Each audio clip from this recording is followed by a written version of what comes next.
আসসালামু আলাইকুম। সবার আগে বাছাই করা 10টি আন্তর্জাতিক খবর জানিয়ে দেব। প্রথমেই থাকছে শিরোনাম। তবে তার আগে অনুরোধ থাকবে ভিডিওটিতে একটি লাইক দিবেন।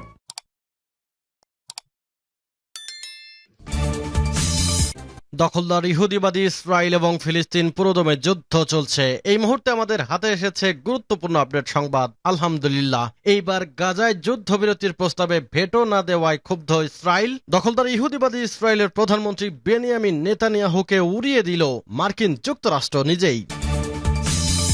এরপর জানিয়ে দেব, ক্রমবর্ধমানভাবে হত্যার ভয়ে ম্যাক্রো নিজের নিরাপত্তা নিয়ে উদ্বিগ্ন।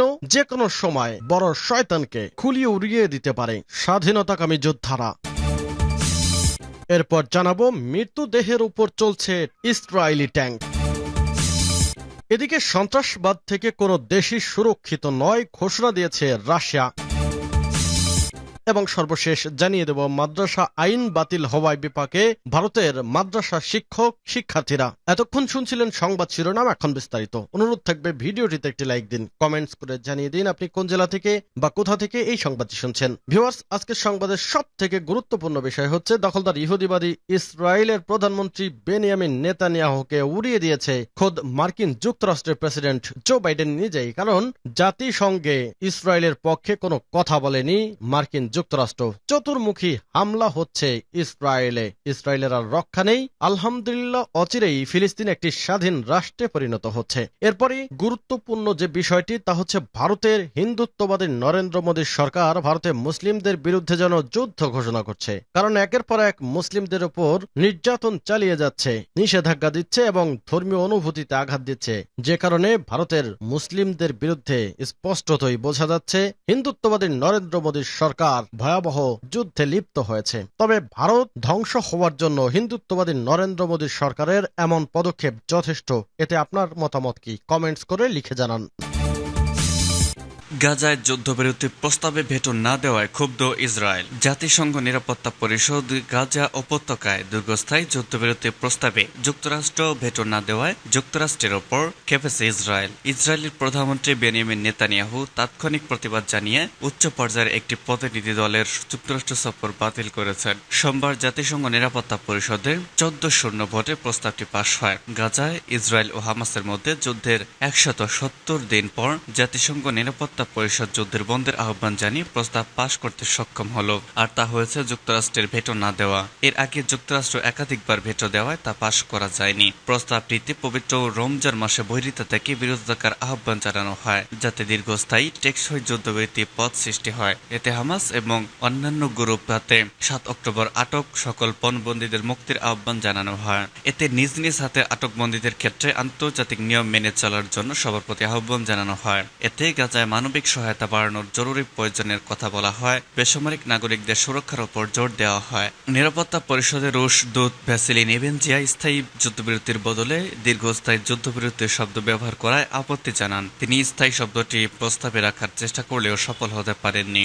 নিরাপত্তা বিষয়ে আরব দেশগুলোর প্রতিনিধি আলজেরিয়া প্রস্তাবটি উত্থাপন করে। নিরাপত্তা পরিষদের অস্থায়ী সদস্য Slovenia, Switzerland, Mozambique, Guyana, Ecuador, Japan ও কোরিয়া এতে সহযোগিতা করেছে। যুক্তরাষ্ট্র এত ভোটদানে বিরত থাকায় ইসরায়েলের প্রধানমন্ত্রী তাৎক্ষণিকভাবে প্রতিবাদ জানান। ইসরায়েলের প্রধানমন্ত্রী বেনিয়ামিন নেতানিয়াহু উচ্চ পর্যায়ের প্রতিনিধি দলের পরিকল্পিত ওয়াশিংটন সফর বাতিল করেছেন। তিনি হামাসের হাতে আটকবন্দীদের মুক্তির বিনিময়ে যুদ্ধবিরতির শর্ত না দিয়ে ভোটাভুটির অনুমতি দিয়ে যুক্তরাষ্ট্র নীতিগত অবস্থান থেকে পিছু হটেছে বলে অভিযোগ করেছেন। নিরাপত্তা পরিষদ যুদ্ধ প্রস্তাবে যুক্তরাষ্ট্রের অতীতে ভেটো দেওয়ার একটি মূল কারণ ছিল পণবন্দীদের মুক্তির শর্তকে যুদ্ধবিরতির প্রস্তাবের সাথে সরাসরি যুক্ত না করা। যুক্তরাষ্ট্রের যুক্তি বিষয়ে দুটি সংযুক্ত রাশিয়া ও চীন যুদ্ধবিরতির নিঃশর্ত আহ্বানের পক্ষে ছিল।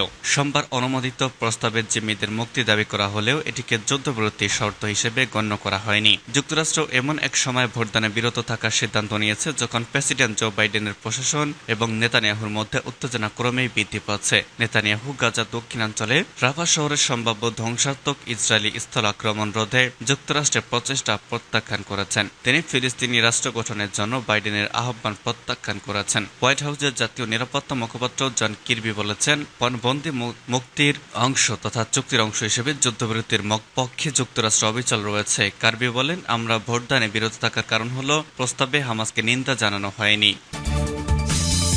ক্রমবর্ধমানভাবে হত্যার ভয়ে ম্যাক্রো নিজের নিরাপত্তা নিয়ে উদ্বিগ্ন। ফ্রান্সের প্রেসিডেন্ট এমানুয়েল ম্যাক্রো তার ব্যক্তিগত নিরাপত্তা নিয়ে উদ্বিগ্ন হয়ে পড়েছেন। কয়েকটি সূত্রে বরাত দিয়ে মেরিয়ানো ম্যাগাজিন এ খবর দিয়েছে। এসব সূত্রের মধ্যে ফ্রান্সের স্বরাষ্ট্র মন্ত্রণালয় এবং ম্যাক্রোর দেহরক্ষী আলেকজান্দ্রে বেনাল রয়েছেন। দেহরক্ষী বেনাল বলেছেন, আমরা এলিসি প্রাসাদে পৌঁছানোর সাথে সাথেই প্রেসিডেন্টের নিরাপত্তার জন্য দায়িত্বপ্রাপ্ত কর্মীদের সংখ্যা আগের প্রেসিডেন্ট ফ্রাঁসোয়া ওলান্দের নিরাপত্তা রক্ষীর তুলনায় দ্বিগুণ করা হয়েছিল। ম্যাক্রনের নিরাপত্তা দলের সাথে থাকাকালীন বেনালা ইয়েলো ভেস্ট বিক্ষোভের সময় দাঙ্গা, পুলিশের পাশাপাশি বিক্ষোভকারীদের মারধর করা সহ একাধিক কেলেঙ্কারিতে জড়িয়ে পড়েন। ইয়েলো ভেস্টের প্রতিবাদ, যা ম্যাক্রনের প্রথম মেয়াদে এবং তারপরেও তার দায়িত্ব পালনকে নেতিবাচকভাবে প্রভাবিত করেছে। বেনালা দাবি করেন, ম্যাক্রনের স্ত্রী ব্রিজিট বিশেষভাবে উদ্বিগ্ন যে তার স্বামী শেষ পর্যন্ত হত্যার শিকার হবেন। মৃতদেহের উপর চলছে ইসরায়েলি ট্যাঙ্ক। ইসরায়েলের অমানবীয় অত্যাচারে দিন দিন ভয়াবহ হয়ে উঠেছে গাজা পরিস্থিতি। এতদিন চুপ থেকে গাজার ধ্বংসযজ্ঞ দেখেছে বিশ্ব।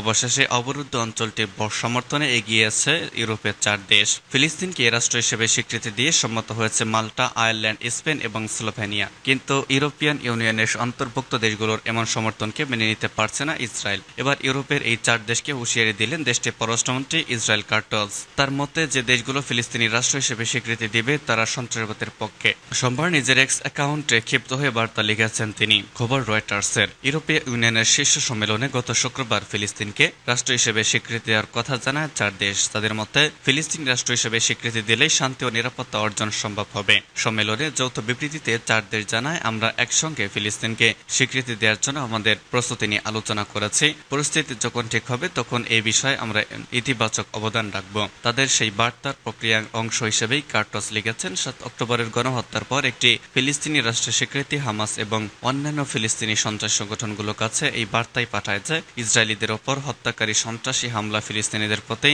রাজনৈতিক মাধ্যমে প্রতিশোধ নেওয়া হবে। অন্যদিকে গাজায় তাৎক্ষণিক যুদ্ধবিরতি নিয়ে ভোটাভুটি অনুষ্ঠিত হয়েছে জাতিসংঘের নিরাপত্তা পরিষদে। রাশিয়া এবং চীন মার্কিন যুক্তরাষ্ট্রের প্রস্তাবিত একটি পূর্ববর্তী পাঠ্য ভেটো করার পরেই প্রস্তাবটি সামনে আসে। রাফা এবং গাজা উপত্যকার অন্যান্য অংশে ইসরায়েলি বিমান হামলায় কয়েক ডজন লোক নিহত হওয়ার পরে যুদ্ধবিরতির বিষয়ে ভেটোর আলোচনা হয়। নতুন পাঠ্যটিতে বলা হয়, পবিত্র রমজান মাসের জন্য অবিলম্বে যুদ্ধবিরতির দাবি করে এবং একটি স্থায়ী টেকসই যুদ্ধবিরতির দিকে নিয়ে যায়। এর আগে রবিবার উত্তর গাজায় ত্রাণের সাহায্য পৌঁছাতে বাধা দেয় ইসরায়েলি বাহিনী। এমন পরিস্থিতি গাজা শিশুদের আরও মৃত্যুর দিকে ঠেলে দেবে বলে সতর্ক করেছে সংস্থা সেভ দ্য চিলড্রেন। সংস্থাটির কান্ট্রি ডিরেক্টর জেভিয়েট রোবার্ট বলেছেন, শিশুরা ইতিমধ্যেই অনাহারে এবং রোগে মারা যাচ্ছে বিশ্বের সর্বোচ্চ গতিতে, যা রেকর্ড। আন্তর্জাতিক সম্প্রদায়ের কাছ থেকে দৃঢ় এবং অবিলম্বে কূটনীতির মাধ্যমে এমন প্রস্তাবকে পাল্টে দিতে হবে। সেটি হবে আইনি বাধ্যবাধকতার মাধ্যমে। এদিকে আল-শিবা থেকে পালিয়ে আসা ফিলিস্তিনিদের দাবি, ইসরায়েলি ট্যাঙ্ক এবং সাজোয়া বুলডোজার কমপক্ষে 4টি মৃতদেহ এবং অ্যাম্বুলেন্সের উপর দিয়ে চালানো হয়েছে। ফিলিস্তিনি রেড ক্রিসেন্ট জানিয়েছে, তীব্র গোলাগুলির কারণে তাদের মেডিকেল টিমের সদস্যরা সেখানে আটকা পড়েছেন।